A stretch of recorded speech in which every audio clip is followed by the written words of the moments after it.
లైఫ్‌లో ఆనందాలన్నీ కూడా పెద్ద పెద్ద విషయాల్లో కాదు, చిన్న చిన్న విషయాల్లో ఉంటాయి. అంటే మీరు నమ్మరు గదండీ! నమ్మేలా చేస్తాను. చూడండి ఒకసారి. చిట్టి చిట్టి అరటిపళ్ళు, చిన్న చిన్న అరటిపళ్ళు చూసారా? ఇది చాలా చిన్నగా ఉంటాయి. కానీ టేస్ట్ మామూలుగా ఉండదు. ఈ తోట కూడా మాదేం గాదు. అలాగని ఎవరు ఏం అనుకోరు. కానీ మనకి భేషజం అడ్డు వచ్చేస్తూ ఉంటుంది.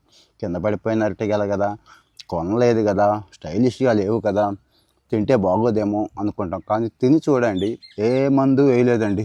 ఎంత టేస్ట్ అంటే అంత టేస్ట్ ఉంటుంది. అందరినీ అరటిపళ్ళు తినమని కాదు నా ఉద్దేశం. అలాగని చెట్టుకి బాగా అంటే కాసి పండిపోయిన బొప్పాయి పండు తినమని కూడా కాదండి.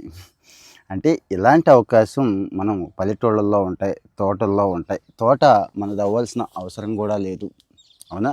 తోట మనది అవ్వాల్సిన అవసరం లేదు. వాళ్ళతో స్నేహంగా ఉన్నా చాలు, ఎవరు వద్దనరు. మరీ అయితే 100, 200 పెద్ద ఖర్చు కాదు. నా సలహా ఏంటంటే ఏ వనభోజనాలకో వాటికి కాదండి. వేసవికాలం కదా, పిల్లల్ని తీసుకొని వెళ్ళండి. మీరు వాకింగ్ చేసే ప్రాంతం ఏదైనా ఉంటే అక్కడ తోటలు ఉంటే ఆ తోటల్లో చేయండి. ఒకసారి అబ్జర్వ్ చేయండి. ఎవరో పులిహారగాళ్ళని నలుగురిని తీసుకొని పొలవమని వెళ్ళి ఇక దేశంలో రాజకీయాల దగ్గర నుంచి పక్కింటోడి దగ్గర నుంచి అన్నీ మాట్లాడుకోవడం కంటే ప్రశాంతంగా మీరు ఒక్కళ్ళు వెళ్ళండి. ఆ తోటలో వినబడుతుందా మీకు? పక్షుల సౌండ్ ఎంజాయ్ చేయండి. ఇలాంటివి ఎంజాయ్ చేయండి. తోట ఆయన ఉంటాడు, ఆయనతో 4 కబుర్లు చెప్పండి. ఇలా అంటే చాలా చిన్న విషయాలని మనం మిస్ అవ్వడం వల్ల లైఫ్ని ఎంజాయ్ చేయలేకపోతున్నాం అనేది నా ఉద్దేశం. ఇక విపరీతమైన స్ట్రెస్ ఉంటుంది.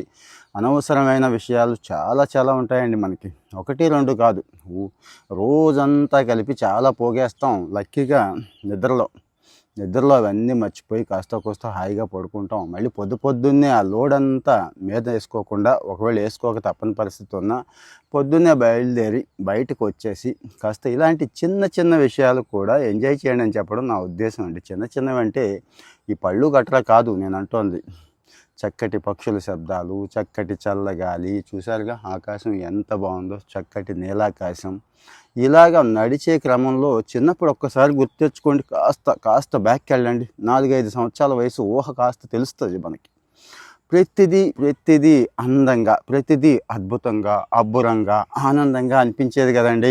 అది ఎందుకు పోయింది ఒకసారి ఆలోచించండి. ఆ మైండ్ సెట్ ఎందుకు పోయింది?